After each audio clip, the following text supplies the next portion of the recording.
Merhaba değerli izleyenler, hoş geldiniz. Kadınların çok yönlülüğünü, asla pes etmediklerini ve azimleri sayesinde her şeyi başardıklarını izleyeceğimiz, çeşitli hayatlara konuk olacağımız İş ve Kadın başlıyor. Bugünkü program konuğum sevgili Dila Bayrak. Dila Hanım hoş geldiniz. Dila Hanım'la bugün eğitim hayatı üzerine, oyunculuk kariyeri üzerine, yoga eğitmenliği üzerine ve daha pek çok fazlasını konuşacağız. Buyurun sözü size bırakalım. Hoş bulduk öncelikle. Çok teşekkür ederim nazik davetiniz için. Çok güzel bir işe adım attınız. Kadınların iş hayatındaki kendi girişimleriyle geldikleri, kariyerlerinde geldikleri yerlere dair böyle bir program hazırlamanız bir kere öncelikle hayırlı olsun. Çok teşekkür ederim. Ayrıyetten de beni buraya davet etmeniz beni çok onurlandırdı, çok mutlu oldum. Yani uzun yıllardır böyle bir farklı dallardan dallara atlayıp sonunda tutunduğum ve çok severek yaptığım bir işim var. Bunu böyle dışarıdan takdir edilesi görülüp de hani bu kadar değer gördüğünü fark etmek çok beni mutlu etti. Sayenizde oldu bu da. Çok teşekkür ederim davetiniz için. Ben teşekkür ediyorum geldiğiniz için. Onur duydum burada olmanızdan ve inanıyorum ki ekran başındaki değerli izleyenlerimize de katacağımız pek çok şey olacak sizinle beraber. İsterseniz biraz kendinizden bahsederek başlayalım. Aslında seyircilerimiz sizi ekranlardan tanıyorlar ama biraz detay verelim onlara. Evet, yani evet aslında epey hala diyebilirim. Evet. Yaptığım daha önce belli başlı işlerden hala böyle yolda görüp tanıyanlar oluyor. Aslında niye hala diyorum ben bile şaşırıyorum çünkü yaklaşık bir 4-5 sene rahat oldu ben ekranlardan biraz uzaklaşalı. Çünkü gerçekten köklü bir kariyer değişikliği yaptım hayatımda. Evet, gerçekten öyle oldu. Aynen öyle. Oyunculuktan öncesi de var aslında.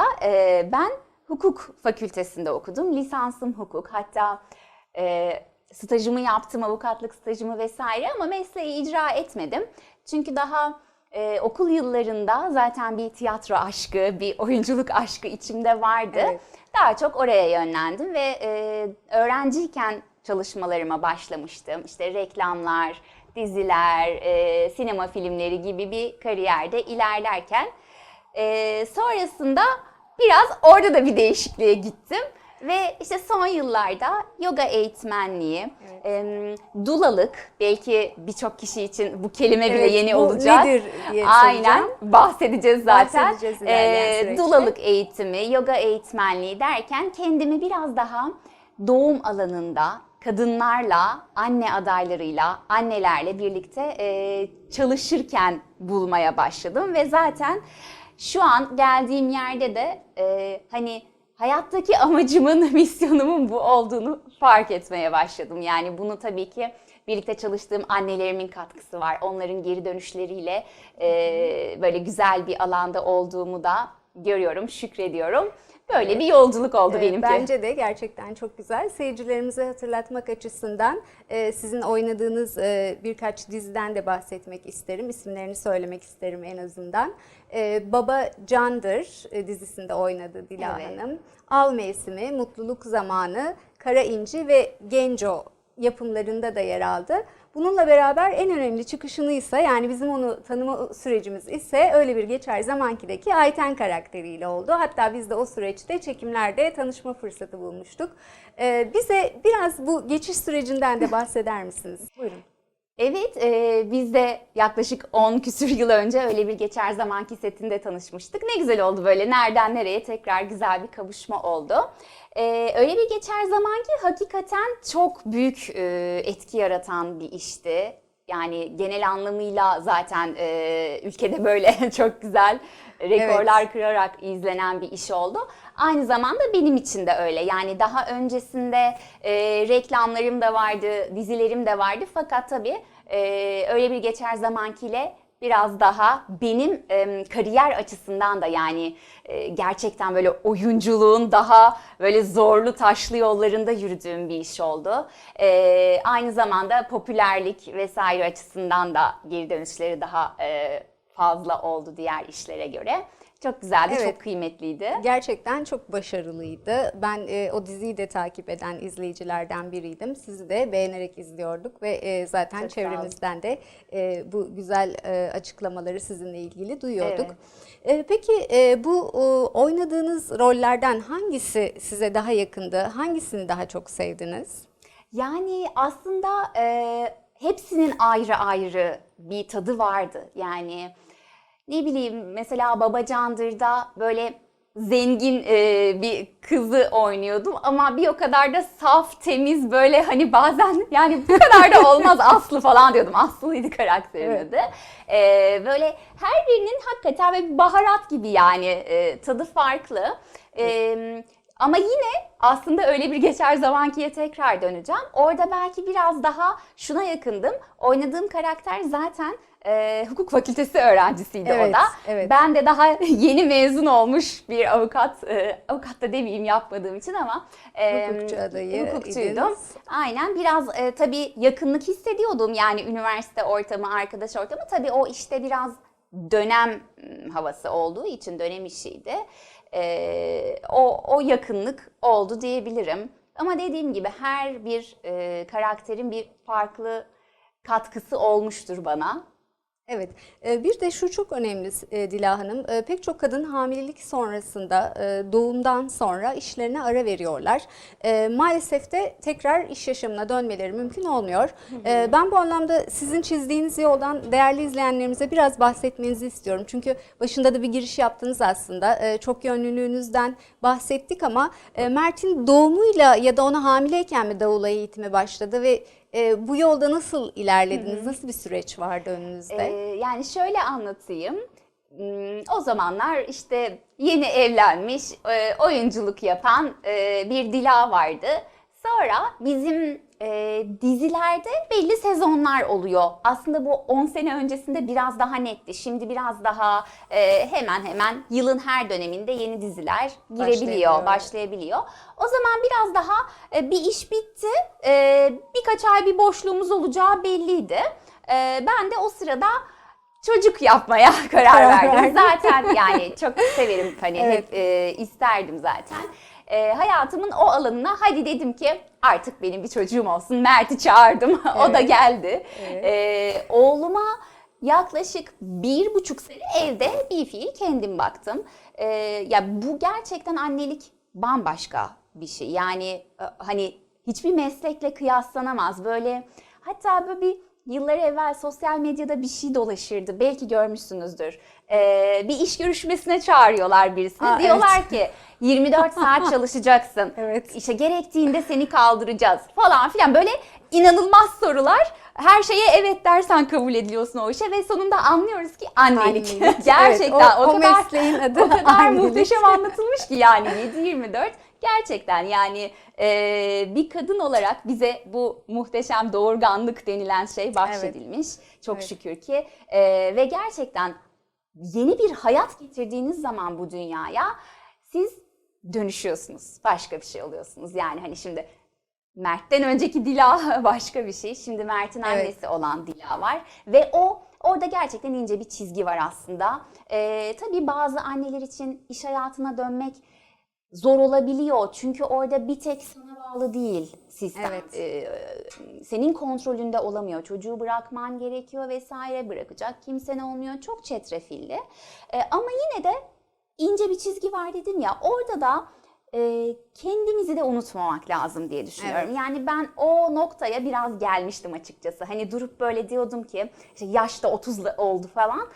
Aa, Dila nerede? genç. Dila nerede falan diye. Ondan sonra hani Mert'in annesi geldi. Dila nereye Dila gitti nereye falan gitti? dedim. Bir dakika ben geri dönüyorum diyerek öyle bir yüzleşme yaşamıştım kendimle.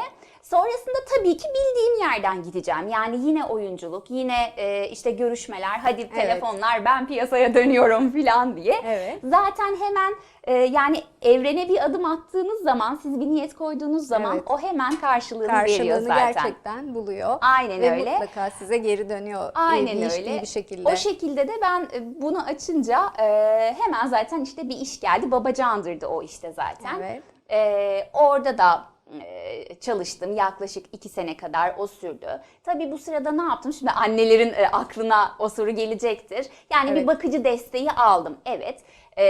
Yakınlarımızda da işte anneannelerdir, Evet. babaannelerdir. Yani sonuçta küçük bir çocuktu. Evet. Eşim de çalışıyor, ben de çalışıyorum. Elbette ki desteksiz olmaz.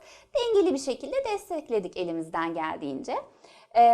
Peki bundan sonra nereden geldi bana bu dulalık, Evet, yoga, evet, gerçekten, hamilelerle çalışma alanı? Çok güzel bir dönüm noktası oldu Evet. bence hayatınızda. Çünkü sosyal medya üzerinden de takip ediyorum ve gerçekten sizden bu eğitim alanları da izliyorum. Anlattıkları ve paylaştıkları şeyler muhteşem hissettiriyor. Gerçekten orada farklı bir sıcaklık, farklı bir atmosfer var. Bunu yakalamak gerçekten çok güzel. Bundan da bahsetmenizi isterim tabii ki. Tamam, tabii ki seve seve. Şimdi öncelikle gerçekten kendi doğum tecrübem bende böyle bir dönüşüm yarattı. Ben bebeğimi dünyaya getirdim. Bebeğimi diyorum, Mert de 8 yaşında bu arada. Evet, O ana gittim bir. Yani doğum tecrübesi yaşadım. Sonrasında işte lohusalık, bebek bakımları vesaire derken hep böyle bir taraftan yani kendi kendime şey diyordum. Daha iyi desteklenebilir miydi yaşadığım süreç? Daha iyi destekleyen biri olabilir miydi yanımda filan gibi. Çünkü o süreçte herkese tabii ki bir rol düşüyor. Yani babanın rolü farklı, benim kendi annemin yapacakları farklı, kayınvalidemin farklı. Herkesten farklı farklı şeyler geliyor elbette ki. Ama sanki biri daha olmalıydı. O bana böyle daha kalpten bir destek verseydi filan ve ben bunun arayışındayken karşıma bir gün Dula diye bir şey çıktı. Ve böyle bir televizyon programında falan çıktı yani. Dula da neymiş derken bir baktım ki tam o benim boşluğunu hissettiğim kişiymiş. Ben doğum yaptığım zaman bendeki bu bilgilerin hiçbiri yoktu. O zamanlar zaten sosyal medya pek yoktu. Hani şimdi doğuma hazırlık eğitimleri şu an ben de veriyorum bu eğitimleri. Yani çok daha kolay aslında ulaşılabilir hale geldi ki bu çok güzel bir şey. Birçok anne adayı şu anda çok daha bilinçli eskiye göre. Evet, günümüzde daha da yaygınlaştı böyle şeyler. Sosyal Aynen. medya üzerinden de insanların size ulaşması tabii ki daha rahat oluyor. Kesinlikle öyle oldu. Ben de kendi yolculuğumda kendi doğum tecrübemle bu boşluğu bulup ve sonradan da içimde böyle bir ateş yandı. Dedim ki o hissettiğim eksik kişi var ya, bu neden ben olmayayım? Yani ben neden doğum alanında anneyi destekleyen o kadın olmayayım diye. Ve buradan benim başladı yolculuğum. Yine oyunculuk yapıyorum bir yandan. Evet, çocuğumu büyütüyorum bir taraftan. Ama bir yandan da hep böyle bir daha sonrasında acaba şunu mu denesem, bu eğitimi mi alsam filan varken yine bir dizinin bitimiyle, final yapan bir diziden sonra açılan bir zaman boşluğuyla ben dedim ki ben bir yoga eğitimi de alayım, dulalık eğitimi de alayım. Sonra zaten ikisi birbirini böyle destekleyince daha çok hamilelere doğru yöneldiğimi de fark ettim. Hamile yogası üzerinde yine ekstra eğitimler alarak uzmanlaştım. Bir yandan da dulalık eğitimiyle zaten bu doğuma hazırlık alanını iyice desteklemiş oldum. Çok kıymetli, çok değerli hocalarla çalıştım. Türkiye'de çünkü zaten bu meslek çok daha yeni tanınıyor. Evet, gerçekten yani dediğim öyle. gibi kelimeyi bilmeyen bile var. Çok da normal bu zaten. Tabii ki. Ve parmakla sayılacak kadar az dula var Türkiye'de. Çok değerli hepsi de. Onlardan eğitimlerimi de aldım ve ben de onlardan biri olup bu kutsal alana, doğum alanına, annelik alanına dokunan biri olmaya başladım. İyi ki böyle de oldu. öyle yaptınız bence. Tabii ki dulalı ve devamında nedir, nasıl eğitim alınır ya da neler kazandırır bunu konuşacağız. Ama bundan önce bu kadar pozitif enerjisi olan, güler yüzlü bir insanın çocukluğu nasıl geçti? Ya çok teşekkür ederim, çok sağ olun. Gerçekten güzel geçti. Yani annem babam sağ olsunlar sevgilerini, emeklerini eksik etmediler. Tabii mesela şu an baktığımda bazen eşimle konuşuyoruz. Bizi nasıl büyütmüşler acaba falan diye. Çünkü özellikle şu yaşadığımız yüzyılda ebeveynlik gerçekten çok zor. Teknolojinin etkisi, işte insan ilişkilerinin biraz yıpranması falan gerçekten çok zor. Bence anne babamız bazen hani eksik yaptıkları şeyler var mı? Elbette vardır. Ama onlar için sanki ebeveynlik biraz daha kolaymış gibi. Biz bence biraz daha zorlanıyoruz ama hakikaten sağ olsunlar. Öyle iki kardeşiz biz, abim var. Yani evde yaşlarımız da yakın, kendi kendimize oyunlarla büyüdük. Annem evdeydi genel olarak, bizim bakım desteğimizi gayet güzel karşıladı. Babam işte çalışır, işe gider, eve gelir, böyle tatlı bir ailede. Sevgi, büyüdüm. ilgiyle Tabii. yetiştirilmiş, Aynen ilmek ilmek öyle. işlenmiş çocukluklar böyle mutlu yetişkinleri Ya, evet. beraberinde getiriyor. Çok şükür ki gerçekten en önemlisi sevgi diyebilirim. Yani sevgi ne olursa olsun, hani disiplin, işte ders çalışmak, o bu başka bir şey ama yani işin içinde sevgi olmazsa hepsi de eksik kalıyor. Doğru, çok doğru. Aslında biraz bahsettiniz ama kendi çocukluğunuzdan ve işte şimdiki çocukları yetiştirmenin zorluklarından izleyenlerimize de faydalı olacağını düşündüğüm için sormak istiyorum. Mesela sizin çocukluğunuzla Mert'in çocukluğunu mukayese ettiğiniz zaman ne gibi farklar ya da benzerlikler var? Mesela annenizin çok böyle ah Dila sen de böyleydin deyip hani bak senin çocuğun da böyle mi, yoksa daha farklı bir... Ya çok güzel bir soru, çok teşekkür ederim. Zaten günlük hayatta da böyle küçük kıyaslamalar yaptığım bir noktadır o. Karakter olarak aslında Mert biraz daha bana benzemiş. Ben çok böyle yaramaz vesaire, hani ah Dila'lık bir çocuk değilmişim aslında. Abim öyleymiş. Ondan bana pek kalmamış yani. Beni daha çok şey diye anlatırlar. İşte takardın çantanı sırtına, giderdin yürüye yürüye okuluna falan gibi.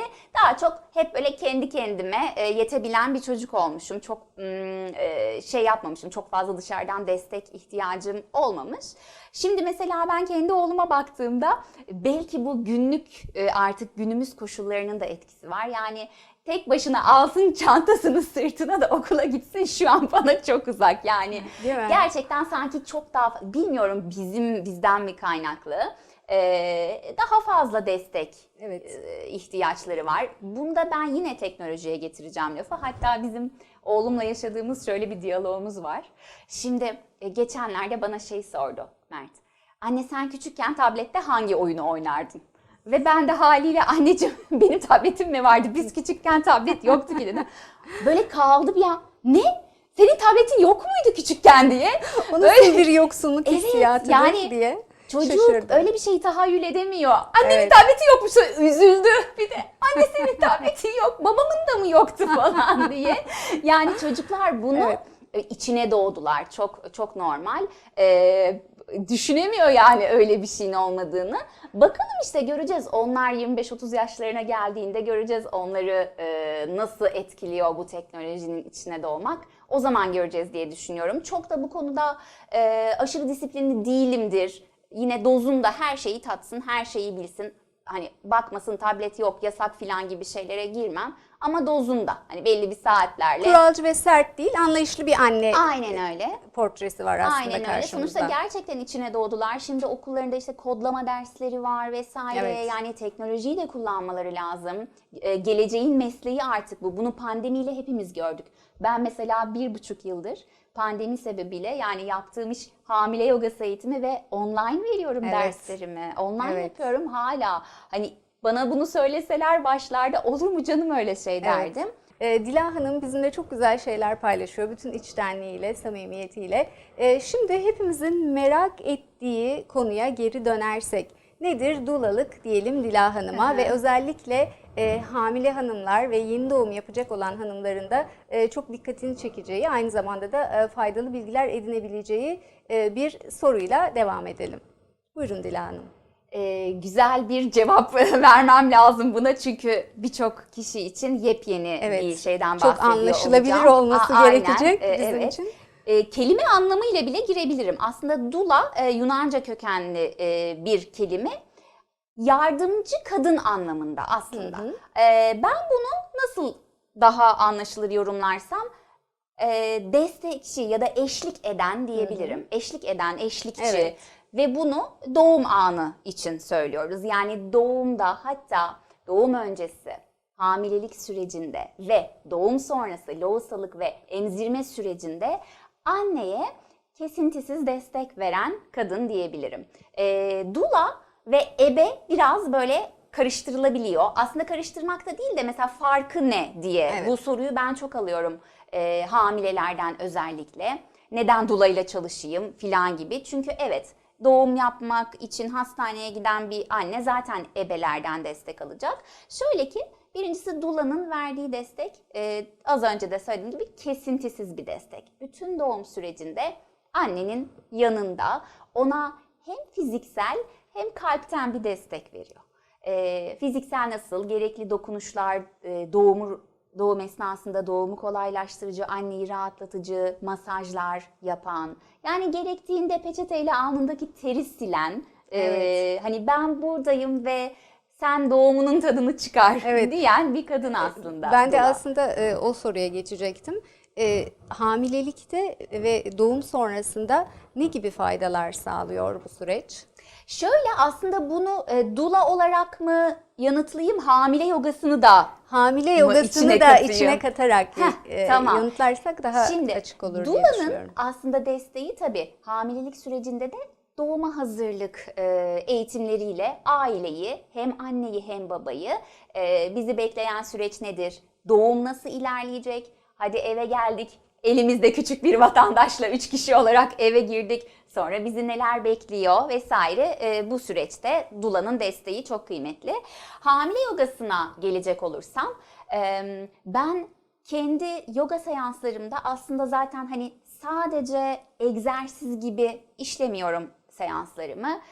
Doula'lığın getirdiği bu etkiyle de biraz daha doğuma hazırladığım bir süreç oluyor anneleri. Yine bir kalpten dokunuşlarla, Evet. yine böyle biraz duyguları da hani açığa Harekete çıkararak geçirerek. geçirdiğim bir süreç oluyor. Hamileliği zaten hareket ederek, egzersiz yaparak geçirmek hem fiziksel, işte günden güne sonuçta düşünün, annenin karnı büyüyor.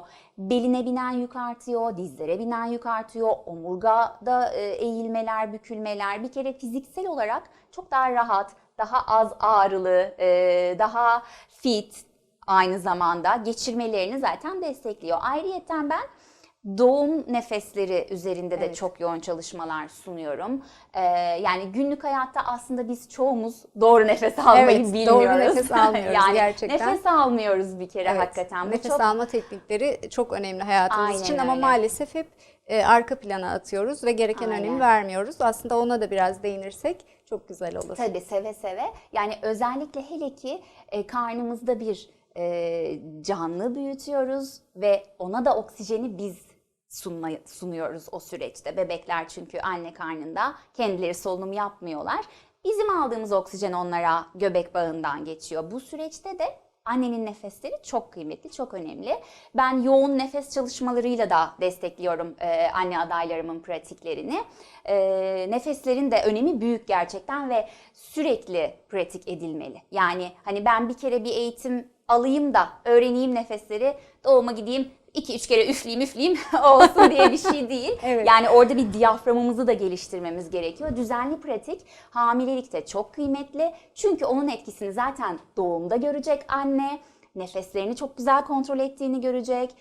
Bebeğini karşılarken görecek ve sonrasında toparlanma sürecinin egzersiz yapmayan bir anneye göre çok daha hızlı olduğunu görecek. Çünkü birkaç ay süren bu süreçte bedeniyle çalışan bir anne daha farkındalıkla giriyor oraya. Evet. Doğuma da, lohusalığa da. Dolayısıyla daha toparlama süresi hızlı oluyor diyebilirim. Peki annelerimiz bu nefes egzersizlerine ve yogaya hamileliğin kaçıncı haftasında başlamalılar? Harika soru yine, süpersiniz. Teşekkür ederim. Gerçekten çok önemli bir nokta burası.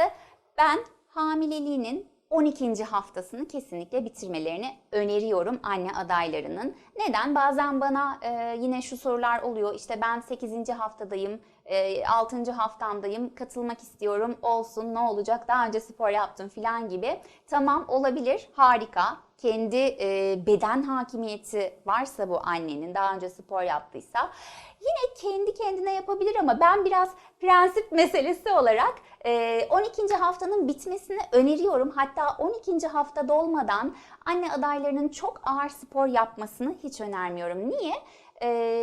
Yani bebek kayıpları oransal olarak baktığımızda en çok bu ilk 3 aylık süreçte yaşanıyor. Ve mesela şu yaşansın hiç istemem. Ay ben yoga yaptım ondan oldu filan. Önce o 3 ayı bir atlayalım dinlenerek, şöyle bebek bir iyice rahmet tutunsun. düzenli bir sürece girelim. Ondan sonra yani 12. ayın bitimiyle düzenli egzersiz ve nefes çalışmaları yapabilir bir anne adayı ama muhakkak doktorundan da onay almalı. Anne adaylarımızda bu süreçte eş desteği de var aynı zamanda. Bundan da biraz bahsetmenizi rica etsem. Evet, çok önemli olduğunu gördüğüm bir şey bu ve özellikle de burada pandeminin etkisi oldu yine. Ben şimdi yine online eğitimlerimde doğumda anneye eş desteği eğitimi de veriyorum. Bir tek babalar üzerine yapıyorum bu eğitimi. Evet. Çünkü pandemi sürecinde belki başına gelen de vardır. Öyle bir sürece girdik ki bazen doğuma babalar bile alınmadı. Yani şeyden biliyorum ben, dulaları uzun bir süre almadılar, fotoğrafçıları almadılar, çok normal. Yani anne zaten hayatında ilk defa böyle bir şey yaşayacak, baba bile yok. Çok çok zor, çok gerçekten desteklenmesi gereken bir alan. İşte burada pandemide babalara çok iş düştü. Hala öyle. Baba dışında kimseyi almayan hastaneler de var. O yüzden ne oluyor? Bizim burada annemiz bir dula bile alamıyorsa yanına, tamam Evet. hastanede ebeler var evet ama ebe de yani kesintisiz olarak yanında olamıyor. Evet. Gidiyor orada başka bir doğum var, başka bir anne var, onunla da ilgileniyor vesaire. Ama burada baba işte bizim böyle bir dula gibi konulara Anneye biraz hakim yardımcı olursa, oluyor. aynen öyle. Ben burada çok önem veriyorum babanın desteğine. Aslında biraz şunu da görüyorum çalışınca bu alanda ailelerle. Evet, bebek fiziksel olarak annenin karnında büyüyor. Bu süreçte de babalar biraz kendilerini dışarıda hissediyorlar. Dışarıda hissettiği için aman ne olacak işte doğsun, büyüsün, konuşmaya başlasın, benim de babalığım başlar gibi oluyor sanki. Ama öyle değil. Hissedemiyorlar, farkındalıkları Ya, artmamış aynen öyle. oluyor. Evet tabii ki bu annenin bedeninde gelişiyor. O karşılayacak kendi bedeninden bebeği ama yani %50 o çocuğun yarısında da senin genlerin var falan diyerek ben böyle babalara hani ufak böyle bir ışık yakıyorum onlara. Zaten onlar da konuştukça böyle çok daha da içine giriyorlar konunun. Onları biraz böyle çok da şey yapmamak lazım, sıkıştırmamak lazım. Bazı babalar mesela bu eğitimlere çok uzak kalıyorlar. Aman ne gereği var ki, ben mi doğuracağım canım falan diyen var. Ama eğitim sürecine katıldıktan sonra tabii ki fikirleri değişiyordur. Aynen öyle ve gerçekten duyuyorum böyle yani bir duladan daha dulalık yapmış baba hikayeleri Evet. duyuyorum. Çok mutlu oluyorum. Aslında şunu da merak ediyorum. Hamilelik esnasında yanında oluyorsunuz hamile öğrencilerinizin. Aynı zamanda onlarla birlikte doğuma da giriyorsunuz. Evet. Peki böyle bizimle paylaşabileceğiniz hoş bir anı var mı? Var çok tatlı bir anı var. Şimdi gerçi ben de pandemide epey uzun zamandır doğumlara giremiyorum. Çok da özledim ama öncesindeki hikayelerimden anlatabilirim. Şimdi doğum başladı. Dulayı arıyorsun biz hastaneye geçtik diye. Ya gecenin 3'ü bile olsa işte ben gittim ve çok da güzel ilerliyor sürecimiz. Çok teknik şeylerden bahsetmeyeceğim hani doğuma Tabii ki. dair ama hastane odasındayız. Biz anneyle birlikte sürecimizi geçirirken benim orada istediğim şey ortam annenin kendini rahat hissetmesi, gevşeyebilmesi, rahatlaması. Anne ne kadar rahatlarsa doğum o kadar rahat ilerler aslında. Evet. Ben bunları işte öncesinde de söylüyorum, ediyorum eğitimlerde falan ama şöyle bir şey oldu. İşte biz gayet güzel, keyifle ilerletiyoruz sürecimizi. Kapı çaldı. O zaman pandemi yok çünkü hastaneye gelenler Gayet falan. rahat. Babamız da böyle araba alım satımı falan gibi bir işteydi. Kapı bir açıldı. Bir 15 tane falan abi girdi böyle içeri. Ho diye. Ben böyle yani anneyle hani o kadar özel bir an orası. Yani Evet. hani kadının üzerinde kıyafet bile yok. Ameliyat önlüğü falan var. Yani o kadar Evet. özel bir alandayken ve doğum anındayken hani bir anda kendini acayip sıktığını fark ettim ki bu benim hiç istediğim Bunlar bir da şey kim değil. Yani benimle diye. çalışan annelerim bilir hani hep böyle gevşe ve bıraktır. Yani benim ağzımdan çıkan kelimeler. Böyle kaldı. Ben şöyle çıkın dışarı diye bir bağırarak böyle bir kovaladım herkesi. Yani koca koca adamlar. İşte orada hemen aslında Dula'nın rolü birazcık da bu. Mesela orada ben bunu sonradan Yani eğitimlerde de anneyi rahat anlatmaya ettirmek, başladım. annenin fiziksel ve ruhsal Aynen öyle. anlamda huzurunu sağlamak diyebilir miyiz? Kesinlikle öyle, kesinlikle. Yani o ortamın hakikaten böyle loş bir ortam olması, hani nasıl uykuya dalacakmışsınız gibi. Yani içeriye 15 tane adam girerse siz orada doğurabilir Evet. misiniz? Yani inanılmaz derecede bu sefer kendini sıkıyor kadın ve bırakması gereken kasları gevşetemiyor filan. Ya bu gerçekten doğumda süreci sekteye uğratacak bir şey. Baba haberi Ve- aldığında halı sahadaymış Tabii, gibi olmuş. gibi. Halı sahadan Aynen çıkıp öyle, gelmiş gibi resmen olmuş öyle. biraz. Aslında Evet. çok tatlılar yani hani orada bir bir bebek bekleniyor, bebek geliyor. Onlar da çok iyi niyetle gelmişler. Elbette ki muhteşem bir şey. Ama orada mesela baba hayır bir dakika gelmeyin şimdi diyemiyor. Anne hiç diyemiyor. Böyle Evet, kala kaldı evet. zaten. Dişlerini bile sıktı. İşte orada mesela Dula'nın Evet. herkesi kışkışlayabilir. Hadi çıkın bakalım Evet, o dışarı da- diyerek. o Bize da bir şey güzelmiş. diyemiyorlar çünkü. Evet. Öyle bir anı olmuştu. Peki şimdi bebek de dünyaya geldi. Bebek dünyaya geldikten sonra bebekler için de bir aslında yoga eğitimi var. Bundan Evet. da bahsedelim mi biraz? Evet, bahsedelim. O da benim çok sevdiğim bir alan. Anne bebek yogası. Ben aslında online'da da bir açmayı denedim yine bu pandemi sürecinde. Ama online'da çok böyle istediğim kadar çalışmadı. Hani bebekler işte ay benimki uyuyor deyip kapatan açamayan oldu vesaire. Aslında anne bebek yogasının amacı böyle hadi spor yapalım bebeklerimizle falan gibiden ziyade evet o da var ama önce bir sosyalleşmek. Çünkü o süreçte kadının da kendi gibi olan kadınlarla yani o lohusalık sürecinde böyle gelgitler yaşıyoruz, duygusal çalkantılar yaşıyoruz. Senin gibi birini görmek sana çok iyi geliyor. Birincisi hem annenin kendi işte yakın süreci yaşayanlarla birlikte vakit geçirmesi. Aynı şekilde bebeğin de. Bebekler de çünkü o kadar inanılmaz algıları açık ki böyle kendisi gibi birini hemen seçer, bulur ve gözlemler. Yani fiziksel ve duygusal gelişimleri için anne bebek yogası çok keyifli. Ama maalesef pandemide online'da pek bu olmadı, pek çalışmadı. Evet. Ya da belki de ben işte ona çok hizmet etmediğini gördüğüm için belki çok alan açmadım bilmiyorum. Ama bebeğinizle birlikte spor yapmak, aktivite yapmak ya da en azından onun böyle gözlerine bakarak şöyle şarkılar söylemek, Evet. masajlar yapmak, her yerine dokunmak. Çünkü bizler bu bedenimizle bu dünyada var oluyoruz. Aslında şu an biz yetişkinler bile bedenimizden çok uzakta, böyle zihnimizin derinliklerinde yaşıyoruz.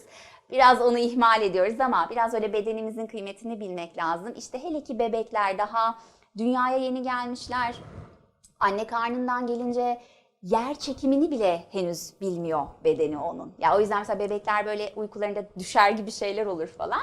Evet. Çünkü daha yeni yer çekimine alışmaya çalışıyor. İşte bu tip duygularının, sinir sisteminin gelişmesinde de anne bebek yogası çok olumlu etki gösteriyor. Çocuklarımız için de yoga var zannediyorum. Ondan Var. da bahsedelim. Aynen öyle. Çocuk yogası eğitmenliği de yapıyorum aynı zamanda ama dediğim gibi yine onu da pandemi biraz sekteye onu da uğrattı. sekteye uğrattı. Çocuk yogasında da yaklaşık yani şöyle bir 4 yaştan başlıyorum.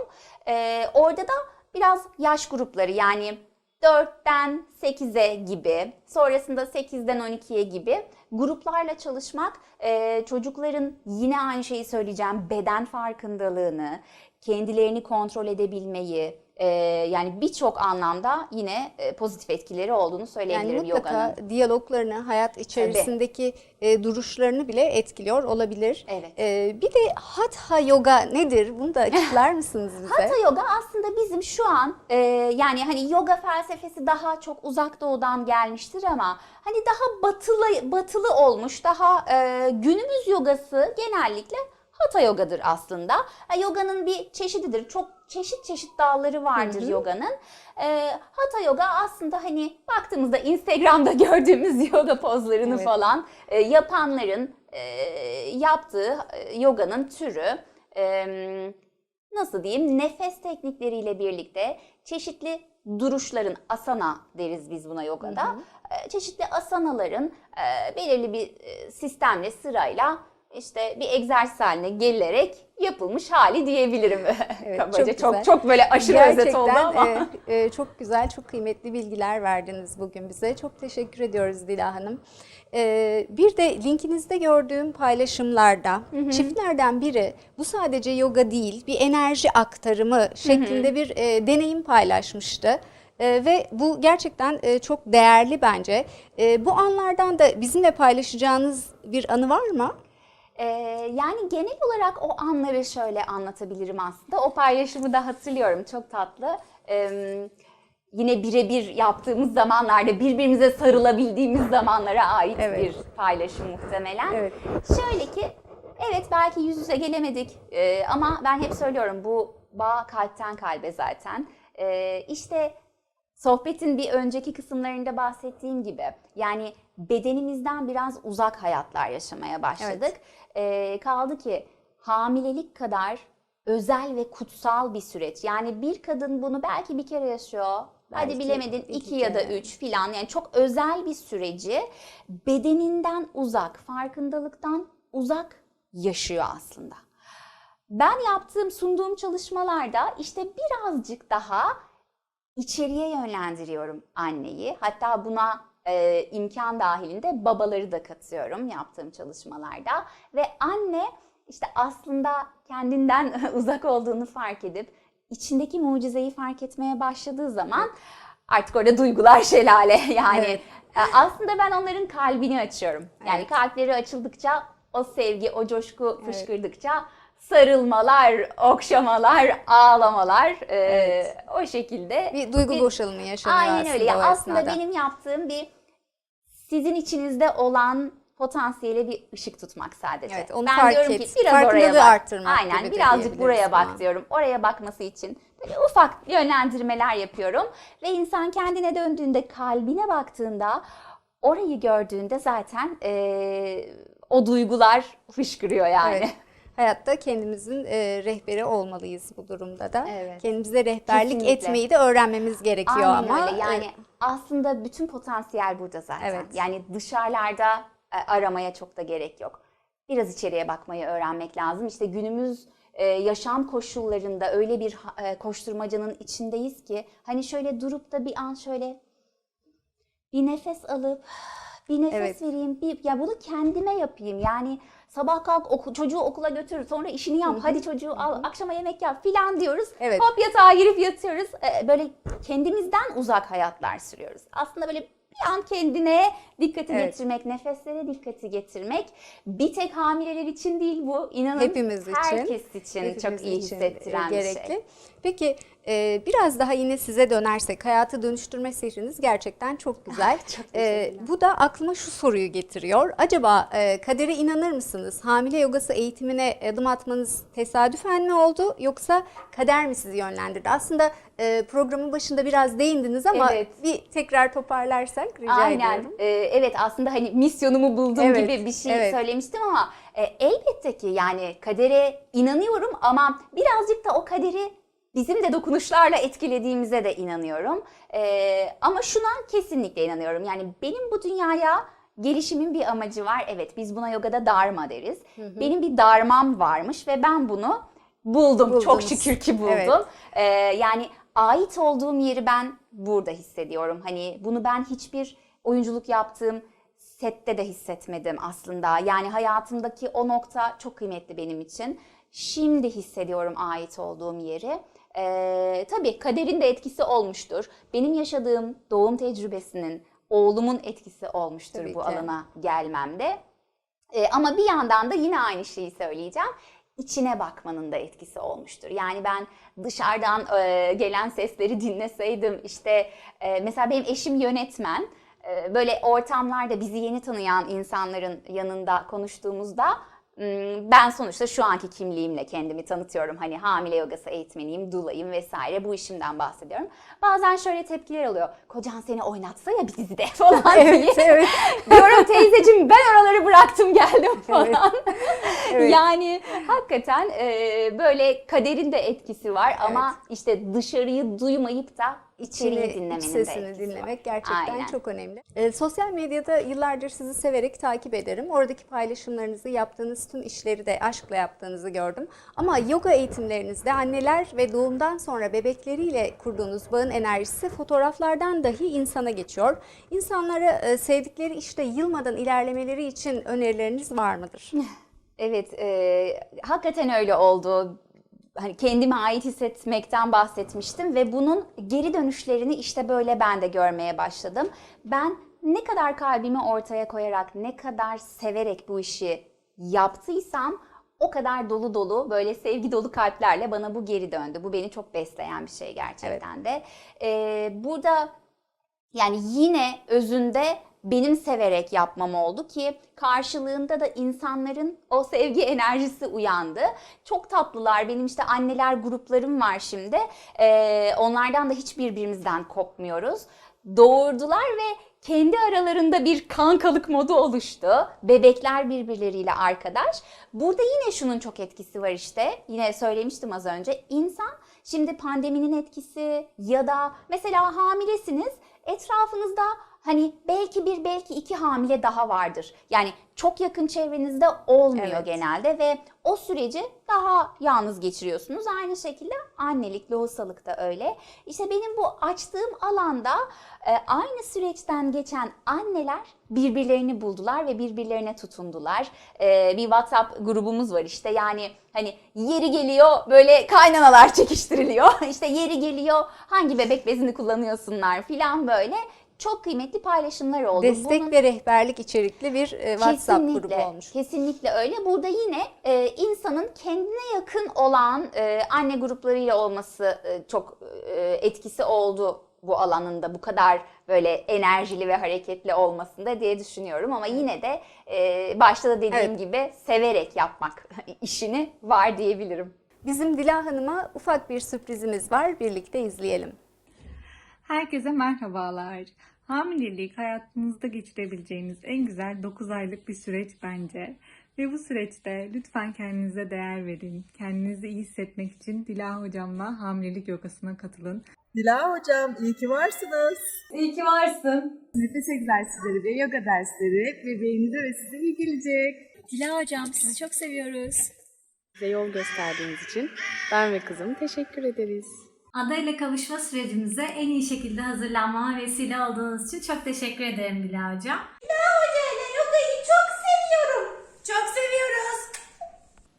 Hamileliğiniz boyunca içinizdeki çocuğa dokunmak istiyorsanız Dila Hoca ile hamile yogası yapın. Çok teşekkür ederim. Çok güzeller. Çok sağ olun. Hepsini tek tek buradan öpüyorum, annelerimi, bebeklerimi. Çok teşekkür ederim. Dila Hanım, vermiş olduğunuz bilgiler için size sonsuz teşekkürler. Sizin de eklemek istedikleriniz var mı? Son olarak sizden de bir şeyler alalım. Ben de çok teşekkür ederim. Aslında bayağı dolu dolu anlattım. Evet. Sizin de sorularınız çok güzeldi. Benim anlatmamı çok güzel destekledi. Çok teşekkür ederim. Tekrar hayırlı olsun. Muhteşem bir adım atmışsınız. Gerisi de böyle su gibi gelsin. Çok sağ olun. Ben de çok teşekkür ediyorum. Burada olduğunuz için de ayrıca teşekkür ediyorum. Değerli izleyenler, bugün de bize ayrılan sürenin sonuna geldik. Gelecek hafta yeni konu ve konuklarla görüşmek üzere. Hoşça kalın, sevgiyle kalın.